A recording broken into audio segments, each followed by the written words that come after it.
Are there to make them aware of the situation. That's your problem. జనాలు ఆసక్తి చూపించే case ఇది. ఈ కేసుని ఇన్వెస్టిగేట్ చేయడానికి మీరు ఇక్కడికి వచ్చారు. ఇంకా కొన్ని గంటల వ్యవధి లోపుగానే ప్రజలు ఆసక్తితో మా సమాచారం కోసం ఎదురు చూస్తారు. మేము వాళ్ళని తృప్తిపరచనక్కర్లేదా? మీరు వాళ్ళని తృప్తిపరచాలన్నది నా ప్రాబ్లం కాదు, అర్థమైందా? I'm sorry.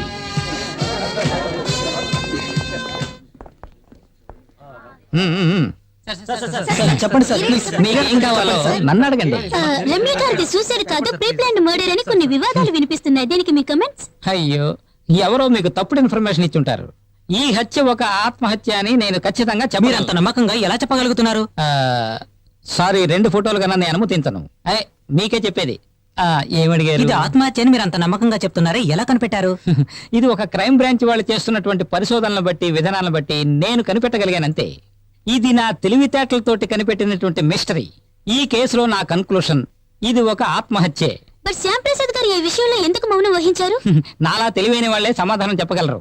తెలివి తక్కువ వాళ్ళు యూనో. తీసుకోండి స్టిల్. థ్యాంక్స్.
చూస్తున్నాను సార్, ప్రాబ్లమ్స్ ఏం లేవు.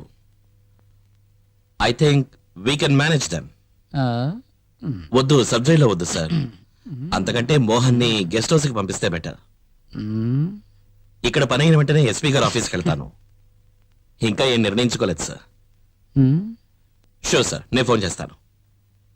ఎవరు ఫోన్ చేసింది? డీజీపీ. ఏం మాట్లాడారు? ఏం మాట్లాడాల? నా గురించి అడిగారా? ఏం లేదు. Usual findings: presence of barbiturate, zinc phosphate, pale yellow color eyelids, kidney failure, contracted muscles, etc. Eight Shyam, you smell something fishy? నన్ను కేసుని కాస్త జాగ్రత్తగా స్టడీ చేయమని high command orders. So usual formalities, that's all. Doctor, I have few doubts. నాకు కూడా. As for forensic reports, Ramya stomach లో sleeping pills and rat poison presence ఉన్నాయి కదా. Am I correct doctor? It's pretty clear. Then my question is, వీటిలో ఏ poison వల్ల రమ్య మరణం సంభవించింది? Rat poison. That's the point. అందులో జింక్ ఫాస్ఫేట్ ఉండడం వల్ల రమ్య మరణించింది. స్లీపింగ్ పిల్స్ లో అంత హెవీ డోసేజ్ ఏమి ఉండదు. అంటే రమ్య నిద్రపోయిన తర్వాత తీసుకుని ఉంటుందంటారా? Come on doctor, answer my question. అది నాకెలా తెలుస్తుంది? మీరే కదా కనిపెట్టాలి. ఈయన ఎక్కడి నుంచి పట్టుకొచ్చారు? అయ్యో, ఇదొక ఇన్సిడెంట్ అయ్యిండొచ్చు అని మీరు చెప్పారని నేను విన్నాను. Yes, but that was an off the record comment. Rat poison తీసుకున్న ఎన్నో కేసులు నేను చూశాను. వెంటనే చనిపోయిన వాళ్ళు కొందరు, కొన్ని గంటల తర్వాత చనిపోయిన వారు కొందరున్నారు. That depends upon the body condition and the amount of poison consumed. ఈ కేసులో రమ్య వెంటనే చనిపోవడానికి కారణం నథింగ్ బట్ కార్డియోజెనిక్ స్ట్రోక్. అందరి మరణం ఒకేలాగా ఉండదు కదా. మీ ఉద్దేశం ఎంత క్వాంటిటీ ఆఫ్ పాయిజన్ కన్స్యూమ్ చేసి ఉండొచ్చు? 10 grams ఆఫ్ జింక్ ఫాస్ఫేట్.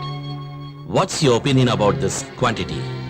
10 గ్రాములు అంటున్నప్పుడు 5 grams కే మనుషులు చనిపోతారు. 10 grams అంటే చాలా ఎక్కువ డోసేజ్.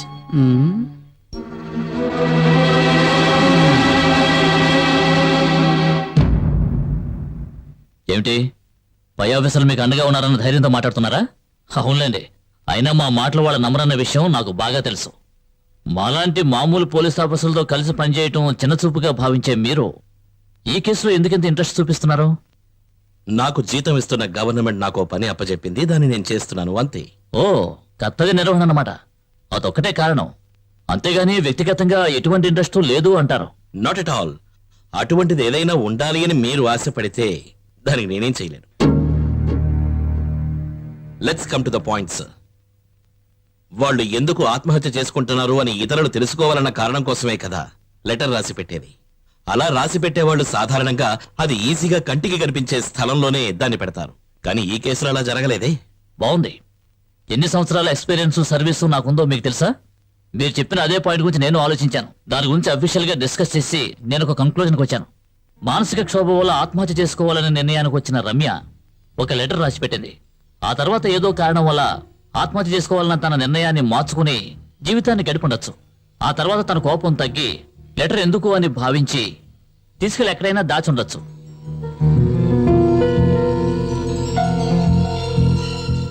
రమ్యది ఆత్మహత్య అన్న నిర్ణయానికి రావడానికి చాలా కారణాలున్నాయి. రమ్యకి తెలియకుండా తన చేత విషం తాగించడం అసాధ్యం. బలవంతంగా పట్టించారనడానికి సూచనలు లేవు. తను పడుకునే ముందు తలుపు లాక్ చేసుకుంది. అది మాత్రమే కాదు, ఆవిడ చనిపోవడానికి కొద్ది సమయం ముందు నిద్ర మాత్రలు మింగి రైట్ పాయిజన్ కన్స్యూమ్ చేసింది. సార్, నాకున్న డౌట్ ఆత్మహత్య లెటర్కు సంబంధించింది. దాని గురించి మీకు ఎక్స్ప్లెనేషన్ ఇచ్చాను కదా. సి మిస్టర్ శ్యామ్, ఆ హ్యాండ్ రైటింగ్ రమ్యదేనని 100% ప్రూవ్ అయింది. కానీ హ్యాండ్ రైటింగ్ ఎక్స్పర్ట్స్ ఒట్టి దద్దమ్మలనేది మీ అభిప్రాయమా? సార్, రాసిన తర్వాత తన నిర్ణయాన్ని మార్చుకుని గనక ఉంటే దాన్ని వెంటనే చింపి పారేసి ఉండాలి కదా. హ, అలా ఎందుకు చేసింది అన్నది మీరు నిర్ణయించుకోండి. That's your headache.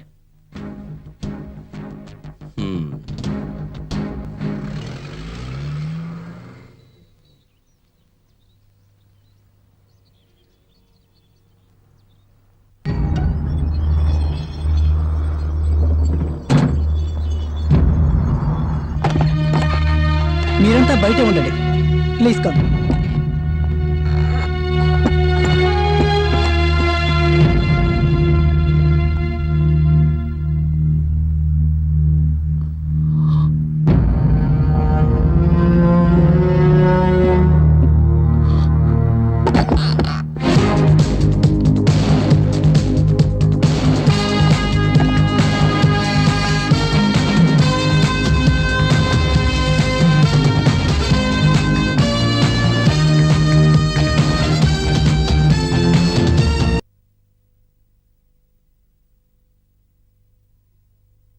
Impossible.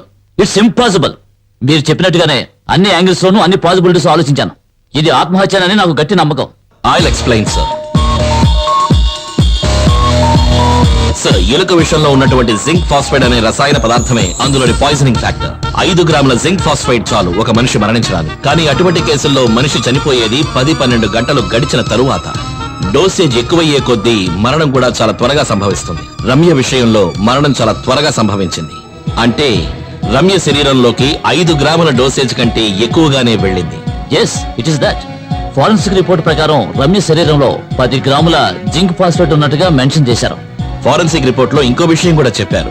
Ramya శరీరంలోకి వెళ్ళినటువంటి ర్యాట్ పాయిజన్ తాలూకు క్వాంటిటీ 20 గ్రామ్స్. సార్, ఇక నేను చెప్పబోయేదాన్ని శ్రద్ధగా వినాలి. యాజ్ పర్ గవర్నమెంట్ రూల్స్ ఎలుక విషయంలో జింక్ ఫాస్ఫేట్ 2 గ్రాములు మాత్రమే యూజ్ చేయాలి. దట్ మీన్స్ 20 గ్రాముల ఎలుక విషయంలో 2 గ్రాముల జింక్ ఫాస్ఫేట్ కంటే ఎక్కువగా ఉండడానికి ఛాన్సే లేదు. అంటే 20 గ్రాముల ఎలుక విషం కలిసిన రమ్య శరీరంలో 10 గ్రాములు అంటే 50% జింక్ ఫాస్ఫేట్ ఎలా వచ్చింది? శ్యామ్, కాస్త అర్థమయ్యేలా చెప్పు. బాటిల్లో ఉన్న విషం డోసేజ్ కాదు, రమ్య శరీరంలోకి వెళ్ళింది. ఐ స్ట్రాంగ్లీ సస్పెక్ట్ హంతకుడు ఖచ్చితంగా 2 సార్లు రమ్యకు విషం ఇచ్చుండాలి. తేనె ఎలుక విషం కలిసిన మిశ్రమమే బాటిల్లో ఉన్నది. అంటే తేనె ఎలుక విషం మాత్రమే కాకుండా హై డోస్ జింక్ ఫాస్ఫైడ్ తో కలిపినటువంటి మిశ్రమమే రమ్య శరీరంలోకి వెళ్ళుండాలి. ఎందుకు రమ్యకు 2 సార్లు విషయం ఇచ్చుంటాడు? బాటిల్లో ఉన్న మిశ్రమం పోలీసుల్ని మిస్లీడ్ చేయడం కోసం. సార్, ఇది మర్డర్ కనుక అయితే దానికి 2 పాసిబిలిటీస్ ఉన్నాయి. కావాలని ఎవరైనా బలవంతంగా విషం పట్టించడం, లేదంటే పాలల్లో విషం కలిపిన తేనెను కలపడం. ఈ 2 విధాలుగానూ జరగలేదని మనకు నిర్ధారణ అయింది. నాకు తెలిసినంత వరకు ఇది హత్య అయ్యే అవకాశం లేదు. అయితే ఇది హత్యే అని అనడానికి ఎటువంటి ఛాన్స్ లేదండి. No, it's impossible. నేనొక పాసిబిలిటీ చెప్తాను. సపోజ్ ఇద్దరో లేక అంతకంటే ఎక్కువ వ్యక్తులు కలిసి రమ్యను హత్య చేయడానికి ప్రయత్నించుండొచ్చు.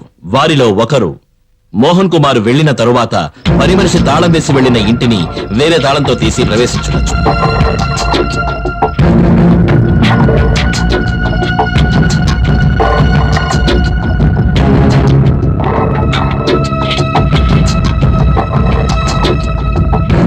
రమ్య రూములో లేని సమయం చూసి ఆమె మంచం కిందన దాక్కుని ఉండుండొచ్చు.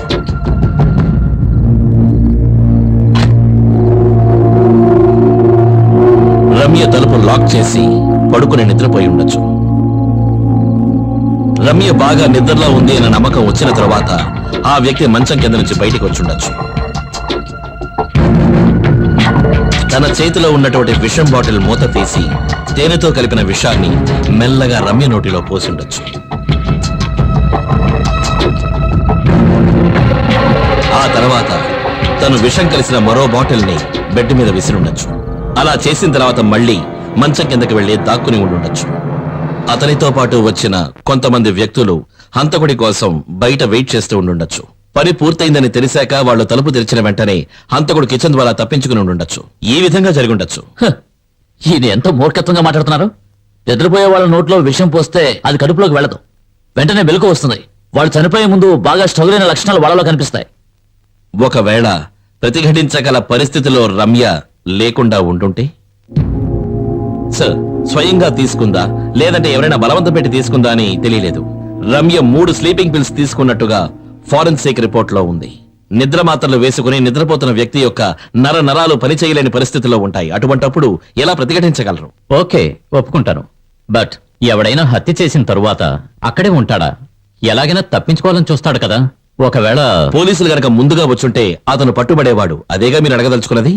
ఎస్, పోలీసులు రావడానికి ముందుగా రూమ్ లో ఉన్న వాడిని తప్పించేందుకు దారి కల్పించడమే బయట వెయిట్ చేస్తున్న గ్యాంగ్ యొక్క కర్తవ్యం. సార్, పోలీస్ సర్వీస్ లో నేను ఈ రోజు వరకు ఇటువంటి స్టూపిడ్ రీజన్స్ ఏనాడూ వినలేదు. వింతగా ఉంది. నేను ముందే చెప్పాను ఇది ఒక పాసిబిలిటీ అని. ఇలాగే జరుగుండాలి అని నేనే నిర్ధారించట్లేదు. Then tell me what's your point? He said it's impossible. ఇది ఒక హత్యా ప్రయత్నం అవ్వడానికి ఎటువంటి ఛాన్స్ లేదని. అలాగే నేను చెప్పిన విధంగా జరిగే అవకాశాలు కూడా చాలా చాలా తక్కువ. ఒప్పుకుంటాను.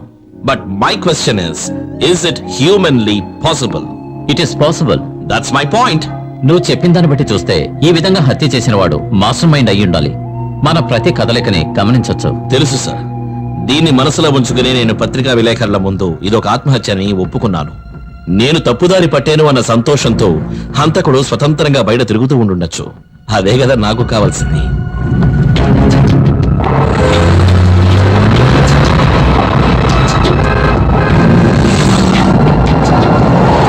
తను పాపం చాలా అమాయకురాడు సార్. అప్పుడప్పుడు కాస్త మొండి పట్టు పట్టినా నేనంటే తనకెంతో ప్రేమ. హాబీస్ మెయిన్లీ రీడింగ్, నవల్స్ చదువుతూ ఉంటుంది. రమ్యకు నిద్ర మాత్రలు వేసుకునే అలవాటు ఏమైనా ఉందా? అలవాటంటూ ప్రత్యేకంగా లేదు. ఒక్కొక్కసారి వేసుకోవడం నేను చూశాను. రమ్యకు రాజకీయాలంటే ఇష్టం లేదు కదూ? రాజకీయాల గురించి తనకి బాగా తెలుసు. She was a good critic. మీరు మంత్రి అవ్వాలి అనుకున్నప్పుడు రమ్య అందుకు బాగా వ్యతిరేకించింది కదూ? ఇక్కడే ఒక కాంట్రడిక్షన్, ఒక వైవిధ్యం. ఆశలు ఆశయాలు వేరు వేరు. అంటే మీ రాజకీయ ప్రొఫెషన్ తో అభిప్రాయ భేదాలు మీ ఇద్దరికి ఉండడమే కాకుండా మీరు ఒక ఎమ్మెల్యేగానో మంత్రిగానో అవ్వడం తనకి ఏమాత్రం ఇష్టం లేదు. కానీ మీకు సీటు దొరికింది, విషయం కూడా దృఢమయ్యింది. అటువంటి పరిస్థితుల్లో రమ్య ఎందుకని మీకు డబ్బు ఇవ్వడానికి అంగీకరించలేదు? ఇంతకు ముందు ఒకసారి తన అకౌంట్లోంచి 2 లక్షల రూపాయలు ఒక అవసరం కోసం తీసుకున్నాను. నేను దాన్ని తిరిగి తనకి ఇవ్వలేకపోయాను. దేనికోసం 2 లక్షల రూపాయలు తీసుకున్నారు? నిజం చెప్పాలి, రాజకీయ అవసరాల కోసమనే తనతో చెప్పి తీసుకున్నాను. కానీ అది ఒక వ్యక్తికి అప్పు ఇవ్వడం కోసం తీసుకున్నాను. ఎవరికి? జాన్కి. జాన్ తీసుకున్న ఒక లోన్ రెవెన్యూ రికవరీ అయిపోయింది. ఆ విషయం ఎందుకని రమ్యకు తెలియకుండా దాచారు? తనకి నిజం చెప్తే ఒప్పుకోదన్న భయంతోనే. డబ్బు మీకు అవసరమైనప్పుడు జాన్ని అడిగారా? లేదు, జాన్ దగ్గర డబ్బు లేదని నాకు బాగా తెలుసు. ఒకే పార్టీలో ఉంటున్నప్పటికీ మోహన్ కుమార్కు మీకు ఆశయాలకు సంబంధించి అభిప్రాయ భేదాలు ఉండేవి కదూ? రాజకీయాల్లో ఇలాంటివన్నీ సహజమే కదా మ్మ్. కానీ వ్యక్తిగతంగా మా ఇద్దరి మధ్య ఎటువంటి సమస్య లేదు మ్. మోహన్ కుమార్ భార్య ఆత్మహత్య చేసుకున్న విషయం మీకెప్పుడు తెలిసింది? ఉదయం ఏ టైంలో 9:30 10 గంటల మధ్య ఫోన్ చేసి చెప్పారు. ఎవరు చేసి చెప్పారు? Election committee convener Krishna. అప్పుడు మీరేం చేశారు? నేను వెంటనే మోహన్ వాళ్ళ ఇంటికి వెళ్ళాను. మిస్టర్ కృష్ణ మీతో ఏం చెప్పారు? మోహన్ భార్య రమ్య విషం తాగి ఆత్మహత్య చేసుకున్నారని. Okay, thank you for your time mister Samuel. Welcome sir. It's a nice house.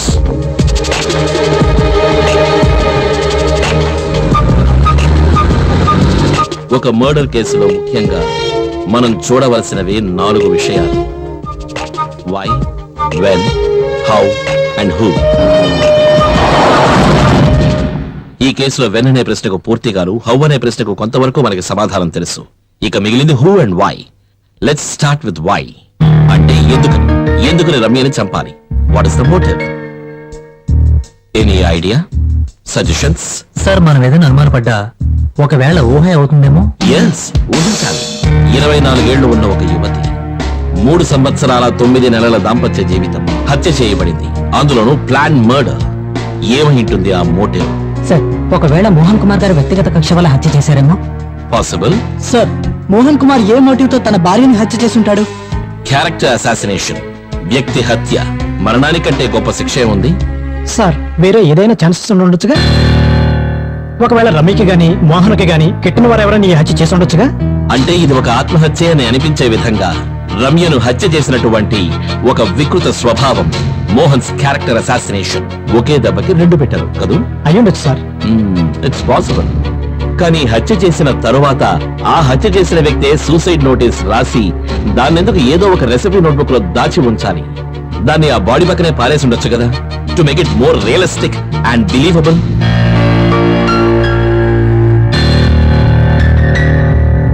I think it's a time for a list of suspects. Excuse me sir, ఆ హంతకుడు ఈ లిస్ట్ లో ఉన్న వాళ్ళు అయి ఉంటారని ఏమిటి నమ్మకం? నమ్మకం కాదు, కానీ అవకాశాలు చాలా ఉన్నాయి. రమ్య ఇంటి గురించి, దినచర్యల గురించి బాగా తెలిసిన వ్యక్తి అయి ఉండాలి ఈ హత్య చేసిన వ్యక్తి.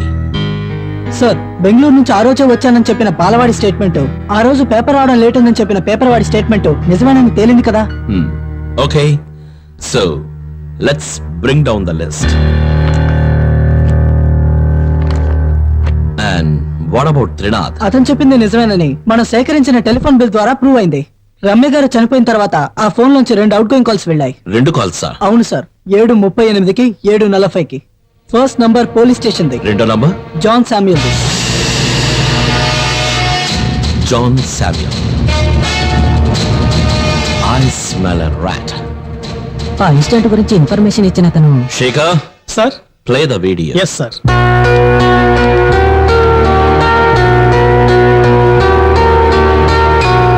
వేరే ఇంకెవరికైనా ఫోన్ చేసావా? వేరే ఎవరికి చేయలేదు సార్. స్టేషన్ కి ఫోన్ చేసిన తర్వాత ఆ ఇంటికి తాళం పెట్టి మా ఇంటికి వెళ్ళిపోయాను.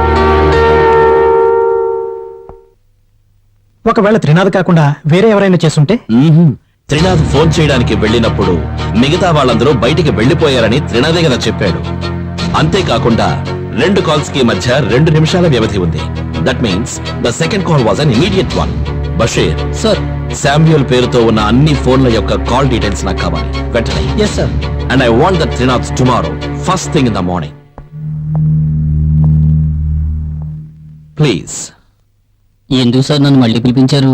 మామూలుగా పోలీస్ వాళ్ళకి ఇన్ఫార్మ్ చేసిన తర్వాత ఆ చుట్టుపక్కల వాళ్ళకి ఇన్ఫార్మ్ చేయాలి కదా, కానీ మీరు ఎందుకు అలా చేయలేదు? హత్య జరిగిన విషయం ఎవరికైనా చెబితే లేనిపోని గొడవలు జరుగుతాయన్న భయంతో ఈ ఇంటికి తాళం పెట్టి వెళ్ళిపోయాను. ఆ టైంలో మీరు జాన్ శామ్యూల్ కి ఫోన్ చేశారు.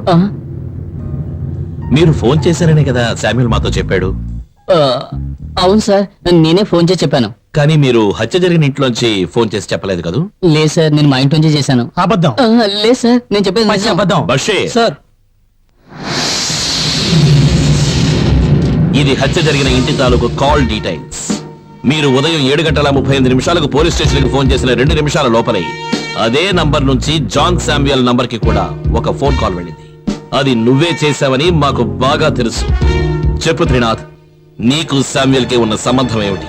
మీరిద్దరూ ఏం మాట్లాడుకున్నారు ఆ రోజు? బై ఎలక్షన్ లో మోహన్ సీట్ దొరికినట్టు శామ్యూల్ ఫోన్ చేసి చెప్పాను. మోహన్ సీట్ వచ్చిన విషయం తెలిసి మోహన్ ఎలాగైనా తప్పించాలని శామ్యూల్ నాతో మాట్లాడాడు. ఆ రోజు పోలీస్ స్టేషన్ ఫోన్ చేసిన తర్వాత నేను శామ్యూల్తో ఫోన్లో మాట్లాడాను. ఆ? నువ్వు నిజమే చెప్తున్నావా? అవును, నేను మోహన్ గారి ఇంట్లోంచి మాట్లాడుతున్నాను. నువ్వు అక్కడే ఉండు, నేను వెంటనే వచ్చేస్తాను. ఓకే.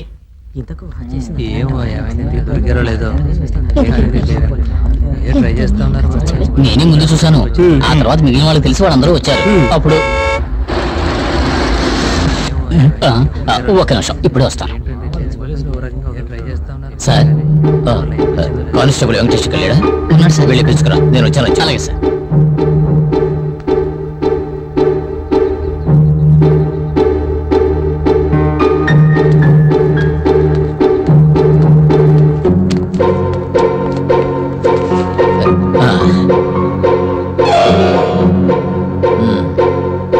శ్రీనాథ్, నువ్వు వెళ్ళు. మరి ఎందుకని నువ్వు ముందు అబద్ధం చెప్పావు? శామ్యూల్ గారు నన్ను కలిసిన విషయం ఇంకెవరితో చెప్పొద్దని నాతో చెప్పారు. శామ్యూల్తో మాట్లాడిన తర్వాత మీరేం చేశారు? నేను మా ఇంటికి వెళ్ళిపోయాను సార్. మళ్ళీ నువ్వు ఆ ఇంటికి ఎప్పుడు తిరిగి వచ్చావు? ఎస్పీ గారు వచ్చినప్పుడు. అప్పుడు అక్కడ శామ్యూల్ వెంకటేష్ ఇద్దరు ఉన్నారు కదూ? ఉన్నారు. అప్పుడు మీరు ఎవరో ముగ్గురు వ్యక్తులతో మాట్లాడుతున్నానని చెప్పారే, వాళ్ళు ఎక్కడ ఉంటారు? మా పక్కింట్లోనే sir. Arvind, yes sir. Get there.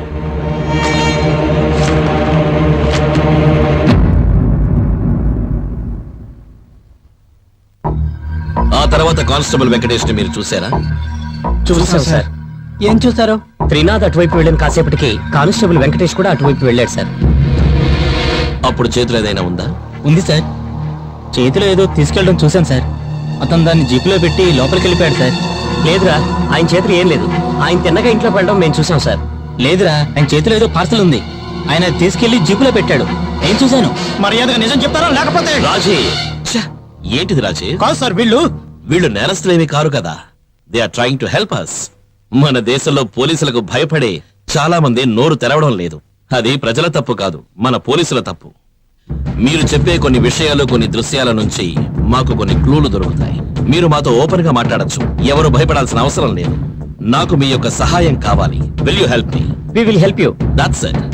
అయితే మీరు మీ మాట మీద నిలబడతారా? తప్పకుండా sir. Sure sir. Very good. ఆ సమయంలో మీరు చూస్తుండగా వేరే ఏదైనా సంఘటన జరిగిందా? నాకు ఇప్పుడే గుర్తొచ్చింది సార్. ఆ సమయంలో రమ్య వాళ్ళ నాన్నగారు ఒక కానిస్టేబుల్ గొడవ పడ్డారు సార్. అవును సార్, అక్కడ గొడవ జరిగింది. సిఐ జోక్యం చేసుకుని సమస్య తీర్చారు సార్. ఈ సంఘటన జరిగింది అక్కడికి వెంకటేష్ రావడానికి ముందా లేక తరువాత? అదేమిటంటే వచ్చిన తర్వాతే సార్. ఏమిటి అభిప్రాయ భేదాలున్నాయా? ఉన్నాయి సార్, కానీ దానికి ముందే ఉన్న అనుమానం. Okay, thanks for your time. ఉంటాను సార్. సార్, ఇంతకుముందు మీరే చెప్పారు కదా మనసులో ఉన్న సందేహాల్ని బయట పెట్టమని. అవును సార్, రమ్య గారు చనిపోయిన ఇంటి బయట మేము నిలబడి ఉండగా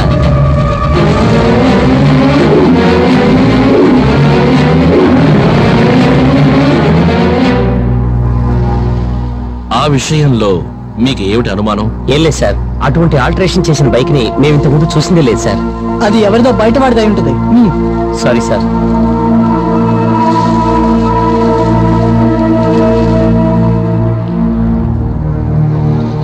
sir, what do you think? దేని గురించి సార్? వాళ్ళు చెప్పిన విషయం గురించి. ఆ బైక్ గురించి ఇచ్చిన స్టేట్మెంట్ మనం పెద్దగా పట్టించుకోనక్కర్లేదు సార్. కానిస్టేబుల్ వెంకటేష్ విషయంలో వీళ్ళు ఇచ్చిన స్టేట్మెంట్ మనం పట్టించుకునే అవసరం లేదు. ఒకవేళ కానిస్టేబుల్ వెంకటేష్ విషయంలో వాళ్ళు ఇద్దరూ చెప్పింది నిజమే అయితే? అర్థం కాలేదు కదా? It's a guess, a wild guess. Let's go back to that day. Trinath, Venkatesh ఈ ముగ్గురు నించునుండగానే బయటికి వెళ్లారు. కాసేపు అయిన తర్వాత వెంకటేష్ మాత్రమే వచ్చాడు. అది వీళ్ళలో ఒక్కరే చూశారు. సరిగ్గా ఆ సమయంలోనే ప్రభాకర్ కి ఒక పోలీసుకి గొడవ జరిగి ఉండొచ్చు. కరెక్ట్ గా అప్పుడే వెంకటేష్ బయటికి వెళ్ళి ఉండొచ్చు. అది ఆ ముగ్గురు చూసుండకపోవచ్చు. మళ్ళీ తిరిగి వచ్చి ఆ ముగ్గురు నించునే పొజిషనింగ్ లో మార్పు ఏర్పడి ఉండొచ్చు. వెంకటేష్ ఒక చిన్న పార్సిల్ తో వచ్చాడు, దాన్ని జీపులో పెట్టాడు, తిరిగి వెళ్ళిపోయాడు. అది ఆ ముగ్గురులో వేరొకరు చూసుండొచ్చు. ఆ విధంగా జరిగి ఉండొచ్చు కదా? అయితే వాళ్ళిద్దరు చెప్పింది నిజమే ఉండొచ్చు. బుక్ తీసిచ్చింది వెంకటేష్ అయి ఉంటాడు. అంటే తిరిగి వచ్చినప్పుడు అతని చేతిలో ఉన్నది శామ్యూల్ బ్రీఫ్ కేసులో డబ్బు చూశానని త్రినాథ్ చెప్పింది నిజమే అయితే వెంకటేష్ చేతిలో ఉన్న ఆ పార్సెల్ డబ్బే అయి ఉండాలి. అతను చెప్పిన బైక్ గురించి మీ అభిప్రాయం ఏమిటి? దారిని పోయే వాళ్ళది అయి ఉండొచ్చుగా. అది దారిని పోయేవాడిది కాదు. ఒకవేళ నువ్వు చెప్పినట్టుగా వాడు దారిని పోయేవాడే అయితే బైక్ ఆపి ఆ బాడీ ఎవరిదని అడిగి వెళ్లాల్సిన అవసరం లేదు కదా. అది కాదు సార్, దారిన వెళ్లే వాళ్ళే అయితే అంత శ్రద్ధ తీసుకోరు కదా. దారిని వెళ్లేవాడైతే తిన్నగా వెళ్ళాలి. ఎందుకని మళ్ళీ తిరిగి వెనక్కి వెళ్ళాడు? ఒకవేళ ఏం జరుగుతుందో అని తెలుసుకోవడానికి వచ్చుంటాడేమో. తెలుసుకోవాలని వచ్చిన వాడు ఎందుకు ఇంతమంది చేరారా అని అడుగుతాడు. అంతేకాకుండా అటువంటి బైక్ ఇంతకు ముందు ఈ ఏరియాలోనే చూడలేదు అని అతను చెప్పాడు కదా. ఆ బైక్ మీద వచ్చిన వ్యక్తి తిరిగి వెళ్లడం వల్లే అతనికి అనుమానం కలిగింది. తిన్నగా వెళ్ళుంటే అనుమానించాల్సిన అవసరం లేదు కదా. తన అనుమానాన్ని తీర్చుకోవడం కోసం ఆ వ్యక్తిని పిలిచి అడగలేదు. ఆ బైక్ లో వచ్చింది ఎవరై ఉంటారు, ఎందుకని వచ్చుంటారు? వాడు ఎవడైనా సరే రమ్య చనిపోయిందా లేదా అని తెలుసుకోవడం కోసమే వచ్చుంటాడు. సార్, రమ్య గారు మరణించిన ఇంటి నుంచి కానిస్టేబుల్ వెంకటేష్ మధ్యలో వాళ్ళ ఇంటికి వెళ్ళొచ్చినట్టుగా ఎస్ఐ చెప్పారు. ఎందుకని? వాళ్ళ ఇంట్లో ఏదో ముఖ్యమైన పని అని చెప్పాడట. మళ్ళీ అరగంట గడిచాక వచ్చాడని చెప్పారు. మనం క్రాస్ ఎంక్వైరీ చేయాలి. హలో, వెంకటేష్ గారు ఇల్లేనా? అవునండి. నేను స్టేషన్ నుంచి సుధాకర్ మాట్లాడుతున్నా. వెంకటేష్ గారిని శ్యాంప్రసాద్ గారు అరెస్ట్ చేశారు. భగవంతుడా, ఎందుకు? రమ్య హత్య కేసులో ఈయనకేదో సంబంధం ఉందట. ఆ రోజు వెంకటేష్ గారు మీ ఇంట్లో డబ్బులు పెట్టారు కదా, దాని గురించి పెద్ద గొడవలు అవుతున్నాయి. ఎట్టి పరిస్థితుల్లోనూ ఆ డబ్బు మీ ఇంట్లో ఉంచకండి. అది మీ ఇంట్లో ఉంటే రెడ్ హ్యాండెడ్ గా మీరు దొరికిపోతారు. ఒకవేళ దొరికిపోయారంటే వెంకటేష్ గారిని ఉద్యోగం నుంచి తీసేస్తారు. ఏమిటి దేవుడా ఈ పరీక్ష?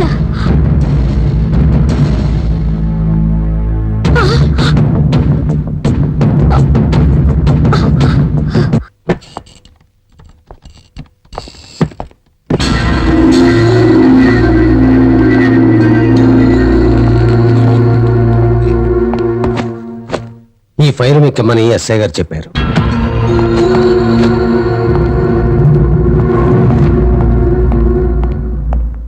ఆ డబ్బు బ్యాంకులో కడితే అనుమానం వస్తుందని ఇంట్లోనే పెట్టారు. నెల నెల జీతం రాగానే దాంతో పాటు కొద్ది కొద్దిగా కట్టొచ్చని ప్లాన్ వేసుకున్నాం.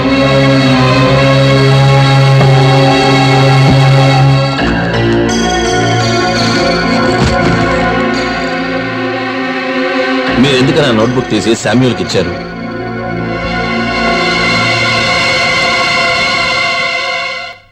శ్రీనాథ్, నువ్వు వెళ్ళు. సరే. ఉదయం నేను ఫోన్లో చెప్పిన పని చేసావా? ఆత్మహత్య లెటర్ ఏం కనిపించలేదు సార్. అది నాకు తెలుసు. నేను చెప్పింది తీసుకొచ్చావా? లేదు సార్, అది చాలా కష్టమైన పని. ఎస్ఐ సిఐ అక్కడి నుంచి కదలట్లేదు సార్. బుక్ తేవడానికి ఏమిటయ్యా నీకు సమస్య? సార్, అది చాలా రిస్క్. తెలిసిందంటే నా ఉద్యోగం పోతుంది. బై ఎలక్షన్స్ లో గెలిస్తే నేను మంత్రిని అవుతాను. అప్పుడు నీకేమిటి భయం?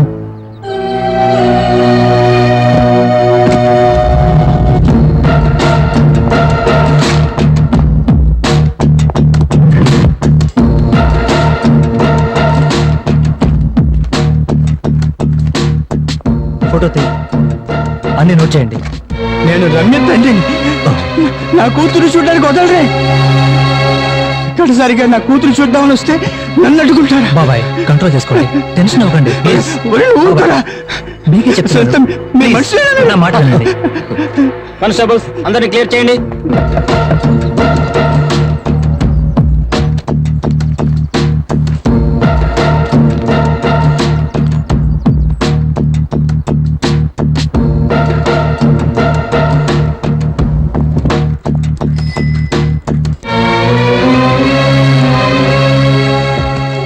ఇందులో అసలైంది ఉంది. డబ్బు ఎప్పుడు కావాలి? వద్దు సార్. అయితే సరే. పోనీ ఇప్పుడే ఇచ్చారు సార్.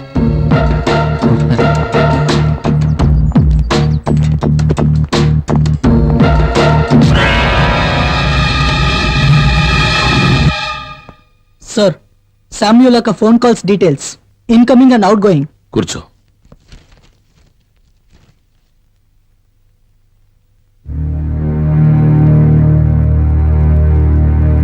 టూ 570-663 258-7741. మరణ వివరం తెలిసిన తర్వాత ఈ 2 నంబర్లకే ఎక్కువసార్లు ఫోన్ చేసి చెప్పారు. అవును సార్, శామ్యూల్ యొక్క మొబైల్ నుంచి ఆఫీస్ ఫోన్ నుంచి 2 నంబర్స్ కే ఎక్కువ కాల్స్ వెళ్ళాయి. ఎవరివి 2 నంబర్లు? ఈ 2 ఒకళ్ళవే సార్. ఎస్పీ జేమ్స్ జోసెఫ్ వి. బషీర్, ఇందులో ఒక విషయం గమనించావా? హత్య జరిగిన మరుసటి రోజు ఉదయాన్నే 7:40కి త్రినాథ్ శామ్యూల్ రెసిడెన్స్ నంబర్ కి ఫోన్ చేశాడు. 7:42కి అదే నంబర్ నుంచి శామ్యూల్ ఎస్పీ రెసిడెన్స్ నంబర్ కి ఫోన్ చేశాడు. 5 నిమిషాలు వాళ్ళిద్దరూ మాట్లాడుకున్నారు. అదైన ఒక అరగంట తరువాత 8:18కి ఎస్పీ ఒక ల్యాండ్ లైన్ నంబర్ కి ఫోన్ చేశారు. 23157111. కరెక్ట్ గా 8:34 ఈ నంబర్ నుంచి ఒక కాల్ శామ్యుల్ ఇంటికి వెళ్ళింది. సో 23157111